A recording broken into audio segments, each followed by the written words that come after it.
Hot Sauce, another day, another Arte Mapal. So this time, mag-i-interview tayo ngayon. What is life or what is transgender? So let's welcome our guest for today, si Miss Erica na from Canada. So where is this Canada? Sa Toronto. Sa Toronto. Si Miss Erica yung ating guest. So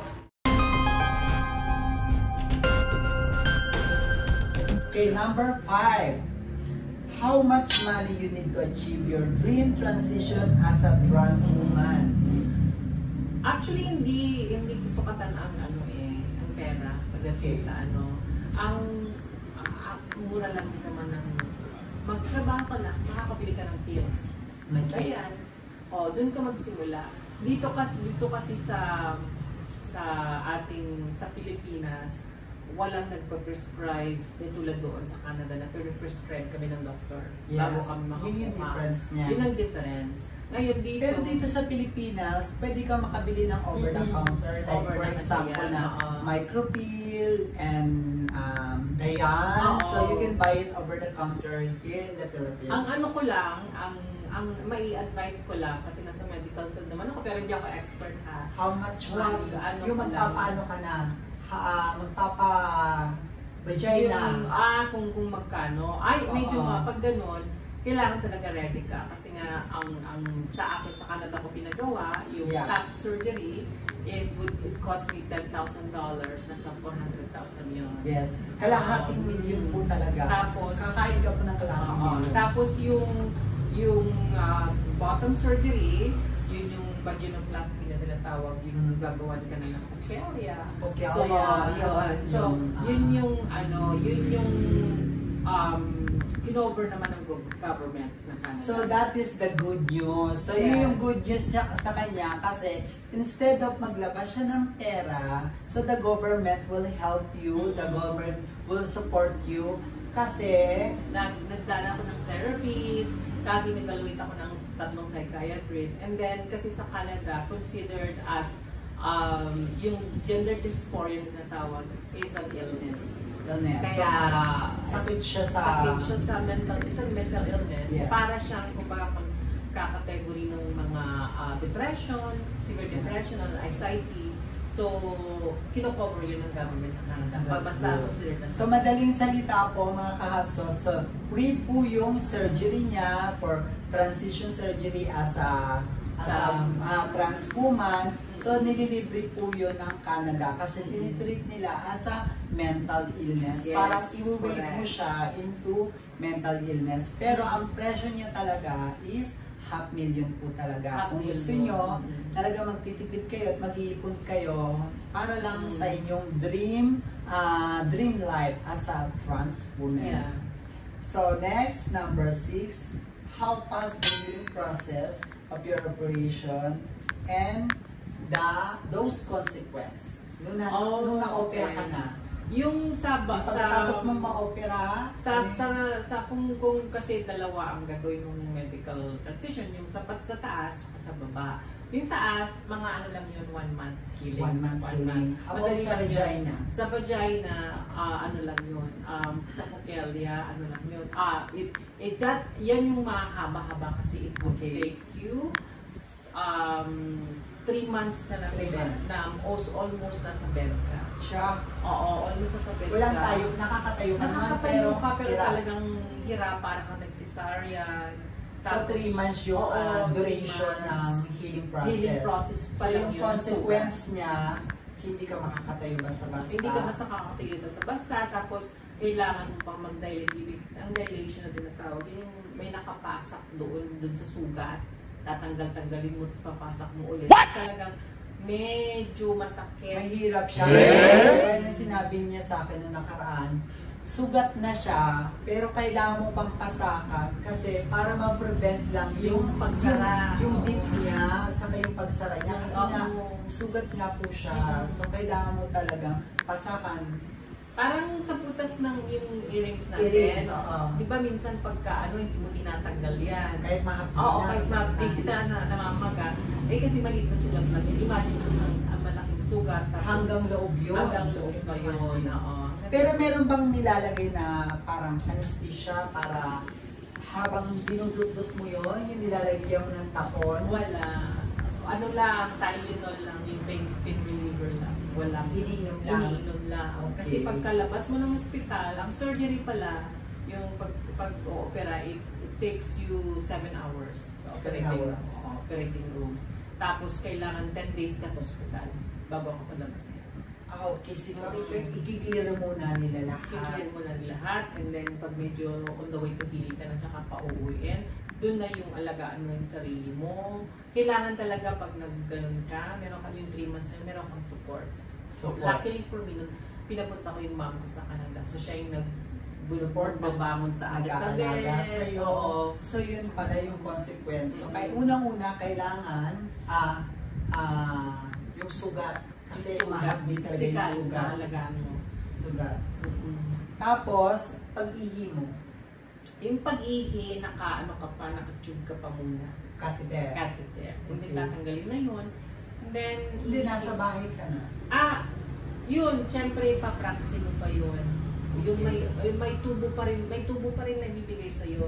Nakakater yung tubo. Yung tubo pa rin pa umihiga, ganun lang siya. Tapos babalik ka na, tatanggalin yun. Yung hapde. Yun nga, yung sinasabi ko sa'yo, physical pain muna kasi mahapde ng pag-ihi. Kasi sugat na yun, ihi ka pa. Pag natanggal na, pag tinanggal na nila yung tube na yun na iniihi mong ganon, ibig sabihin, nag-heal na yung sugat. Pero during the operation, nakaramdam ka ba ng saya after the operation? Oo naman, pero hindi masyado until siguro mga 6 months. Okay. Pero oo naman. Sa paglalakad, after 3 months, 3 months nakakalakad ka na ba? Or 3 months nakakalakad ka na pero iika-ika.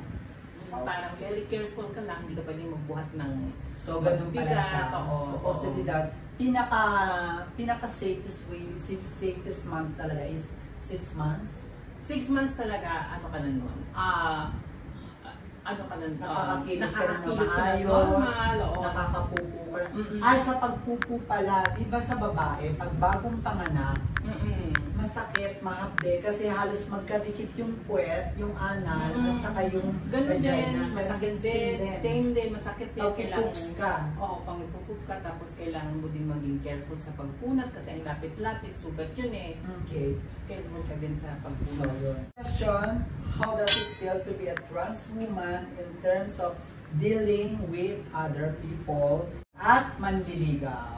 Ay, medyo nandito na tayo sa exciting part. Okay. Oh, come Siyempre, on. trans woman ka na, di ba? So, Oo. kepelya ka na. So, kepelya ka na yung sa other people, how deal with other people and manliligaw. sa other people, madali lang kasi, sa akin ha, madali lang kasi sasabihin mo lang naman na, alam naman nila nag-transition ka na, pag Okay. operahan, kilala ka na nila. How about the people na hindi ka kilala? Yung hindi ka kilala, hindi mo naman kailangan sabihin. Okay. Oo, pag nagpakilala ka sa trans one, pakilala mo lang yung sarili mo as Kelly ka, or So, mas more confident ka mas na. confident ka kasi 100%. Kasi gawa ka Oo. na. So, sa manliligaw, ano yung issue or how to deal with it? sa manliligaw naman, same din kahit na ang hirap lang sa manliligaw kasi nga syempre kailangan mong sabihin sa kanila Yes. na trans ka Yes. or hindi ka trans. Or else. Or else, syempre parang feeling yung ibang lalaki, feeling nila na bibitray mo sila. Yes. Ganon. So, yung sa akin kasi pag may nanligaw sa akin noon, hindi ko kasi, it's not for everyone. Hindi ko Yeah. muna sinasabi na trans ko pag niligawan. I'll wait, pag-date ako for mga 2 to 3 weeks para makilala nila ako. Then, tsaka ako sasabihin. Ang risk naman nun, pwede ka na lang i-reject, napalipit ka na dun sa lalaki. Okay. Mahal mo na Mahal siya. mo na siya. Pero more or less, mas more comfortable Oo. ka na 100%. Yes. Regarding the people around you na mas pwede mo nang ipagmalaki sa sarili mo. Eto, babae na ako. Eto, trans woman na ako. So, wala na akong dapat ikahiya. Pero tip, this is the best tip para sa mga transgender women. Huwag mo i-reveal yung sarili mo over sa personal. Okay. As What do you mean? I always Huwag mo text sasabihin na transwoman ka. transwoman sa harap. Kasi delikado yung buhay natin. Baka hindi mo alam yung lalaki, violent pala. So, iti-text mo sa kanila. Usually, pag uwi mo, nakipag-guna ng date, pag uwi ko, usually din sabi ko, hey, I have something to tell you, I'm trans, ganun-ganon. Okay. I wanna be honest with you. At least malayo ka sa kanila. Yung text lang, sa text, huwag mong sasabihin sa harap nila. Pag naging honest So ka, pagka nililigawan Yes. ka at hindi pa nila alam. o malaman na kayo, Oo. so, okay. Even bago ka makipag-meet, kahit na sabihin mo sa text, and then tignan mo reaction Kasi nila. parang niloko mo sila, Yes. so parang binitray mo sila. So, And then baka ang kailangan. reaction nila, bugbugin ka. Yung iba, pinapatay. So Yes. may issue na gano'n sa Canada? Yes, may issue na pinapatay yung transgender. Kasi nga parang yung lalaki na yung ego nila, yung ego ng isang lalaki kasi pag nagdidilim din. Iba yung may So mga that's ibang it. lalaki. Ayun pala yung consequence din. Kaya, yeah, so never, kailangan, never. you never to take care of it na Yeah. kailangan i-reveal mo siya pag malayo ka na. Pag malayo ka na sa text, huwag mong i-reveal during na magkaharap kayo. Pero syempre kung manliligaw pa lang naman yung tao, sabihin mo na kagad na Oo, pasensya ka pwede. na ganito. Pero kung kagaya niya sinabi niya kasi yung parang style ni Miss Erica, parang gusto ko kasi yung lalaki, parang gusto ko malaman mo yung attitude ko, yung side ko bago ko malaman na baka pwede pang masolusyonan, baka pwede pang mahilot. Yes. Na just in case na sabihin ko na hindi naman ako pure naturally born woman, Yes. baka pwede pang mahilot kahit sabihin ko sa'yo hindi ka magagalit kasi ang nakita mo na sa akin hindi yung personality ko kundi na-inlove ka na sa Kung ano ako. kung ano ako. So that's it. Oo. So number 8, what is the difference treatment and benefits between transgender and trans woman? What are those benefits? May nabanggit ka sa akin yan. Yung pinaka-benefits niya. Yung benefits ng pagiging trans woman And yung transgender. Kasi transgender kasi parang Yung mukha hindi ka ka babae. pa, oo. Pero hindi ka pa naoperahan. Oo. Pag sinabing trans woman kasi, naoperahan ka na lahat. Dito saka sa baba. Okay. So, Ano ang niya? benefits ng pagiging trans woman, hindi ko alam kung nasabi ko sa'yo ha. Okay, Hindi ko okay. maalala. Pero i-remind mo lang ako pag nakalimutan. Sigaw mo nang sinabi niya sa akin, that's the good thing within Canada country. So, pag trans woman ka na daw and trans woman or transgender, either trans woman or transgender, ang pinaka the best benefits mo daw sa Canada is you have allowed to change your gender identity. Okay. Yes, I So, remember. I told you that. pwede ka nang maging babae sa iyong gender identity, like sa passport mo. So, pwede ka nang maging woman. Yes, sa Canada kasi, in US magkaiba. Sa Canada, kahit na transgender ka or trans woman, pwede ka mag-change ng gender. Okay. Okay? Yun na Sa nga, benefits Amerika, niya. benefits yun. Pwede kang mag-change ng pangalan, at saka gender as female. Sa US naman, pwede ka lang mag-change ng gender, Pero yung parang pero pangalan yun, mo. yung pangalan mo, pwede ka rin mag-change kung trans woman ka lang. Okay. Oo. Sa So, Canada, sa Canada yun po, yung pinaka the best benefits pala sa Canada. Na Both. pwede. Sa US. How about kung magta-travel ka to the other country, is affiliated, so they recognize it? Oo, yung nag-travel ako ng Dominican Republic, nag-travel ako ng France, at About the war? nakalagay kasi sa passport ko, gender female, tapos yung pangalan ko, Erica. So, hindi nila... Even your ID.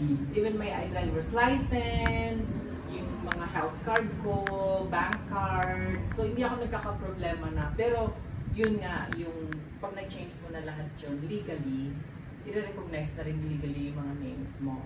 Okay.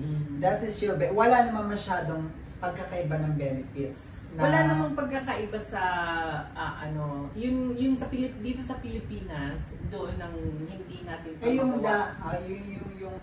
what we call yung tingin sa'yo ng tao. yung tingin sa akin ng tao, same na din. Whether, Same. kasi kahit nung hindi na ako operation pa, ganun pa rin naman ang tingin nila sa akin. Actually, medyo rin naman nagkakatalo kasi minsan, pagka transgender ka, trans woman ka, minsan yung pagsasalita. So, minsan, ang sexy-sexy naman neto, biglang yung boses, parang ang laki naman yung boses neto, parang Yun. nabubuko. So, parang Doon na yung pumapasok yung discrimination. yung ng ibang discrimination ng ibang tao. Unfortunately, oo. Pero ang pagkakaiba niya, kung fully operation ka na, syempre pwede mo pagmalaki sa mga tao kahit medyo malaki yung boses mo. Eto, babae na ako. Diba? Pwede rin naman yun. Kung Pwede, hindi ba pumasok sa isip mo yung illness mo na, sorry to say na gawa na tayo, sakaling gawa na tayo, babae na ako, physical structure, babae na ako, lahat-lahat. Hindi ba pumasok sa isip mo na ginawa ko na lahat-lahat, pero sa loob mo, alam mo, lalaki ka? pumapasok pa din. Pumapasok pa din, I'll be honest with you. Pumapasok pa You din born kasi, as a man, parang ganun. parang struggle, unfortunately as a trans woman, transgender or trans woman, hindi yun maaalis lifetime na yun eh. Okay. Yun ang tinatawag nilang gender dysphoria. Kaya, paminsan-minsan, kahit na makakapat ng babae, aano pa rin sa ibang side, papasok pa at rin sa papasok. isip mo yung Kaya nga, ganon. nasa sayo na kung paano mo i-struggle yung sarili mo, Kung yung paano mo. yung mental mo na, talaga, hindi, babae ako, gano'n. May mga technique na tinuro sa akin ng psychotherapist na ginagamit ko naman every day. Like for example, pag yung pumapasok yun sa utak ko, nagpapalit ako ng damit na maganda. So, nagiging feminine ko yung sarili ko. So, tapos Yun, nakalagay nag-lipstick ako salamin. sa salamin, nag-lipstick ako, kahit nasa bahay lang ako kahit nasa bahay, kahit na losyong Para ako. mawala, Nawala, maligaw yung mentally, utak mo oo. sa, ay, lalaki ka naman kahit babae ka. Oo, kasi lahat, correct me if I'm wrong, lahat ng trans woman nakaka-experience nito. I think 100%. Paggising mo minsan sa umaga, tiningin ka, ba't mukha akong lalaki today? May mga ganong moments. May mga ganong moments. May mga Trust moment me, ka na nakaka-relate sa parang akin yung mukha mga kang viewers. lalaki.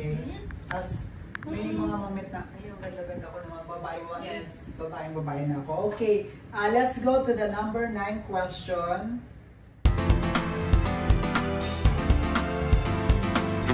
In-explain niya na lahat. At ngayon, nagsasama ka na kayo ng boyfriend mo for about 7 years. 7 years at engaged na kayo, right? And then, as soon, ikakasal kayo. Hopefully, kasi mag-actually kakasali. Hopefully, so, hopefully soon, yan. Thank you for your time to interview, to give it an Thank you enlighten to my hair. Yeah, thank you to enlighten natin yung mga kapwa natin LGBTQ kasi maraming question na tinatawag natin. So, in this case, so panoorin nyo lang itong video na to and I'm sure marami kayong matututunan. So, again, this is me, Art de los Santos, together with Erica. Another day, another art! Iba pa. See you next time again in my next vlog. Dito pa rin sa aking YouTube channel na art! Iba pa. Bye-bye guys! See you next time again! Cut off.